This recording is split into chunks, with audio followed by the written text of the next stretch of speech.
మసాలా వడకి కావాల్సిన వస్తువులండి: శనగపప్పు, half cup బియ్యము, ఉప్పు, పచ్చిమిర్చి, కొత్తిమీర, అల్లం, జీలకర్ర, కరివేపాకు, పుదీనా.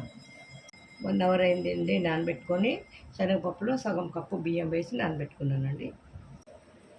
మిక్సీలో పప్పు వేసుకున్నానండి. ఉప్పు, మిర్చి, కొత్తిమీర, అల్లం, జీలకర్ర మాత్రం వేసుకోవాలండి. పుదీనా, కరివేపాకు ఇలా కట్ చేసుకొని వేసుకోవాలండి. కొద్దిగా ఇంగువ వేసుకొని వడలు వేసేసుకోవాలండి. ఇంగువ వేసుకుంటున్నామండి. ఇందులో అనుకున్న వాళ్ళు ఎండుమిర్చి, ధనియాలు కూడా వేసుకోవచ్చండి. పిండి రెడీ చేసుకున్నానండి. కావాల్సిన వాళ్ళు సోడా వేసుకోవచ్చు. నేనైతే స్కిప్ చేసుకున్నాను సోడా.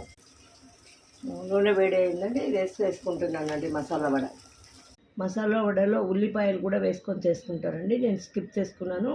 మసాలా వడలు రెడీ అండి.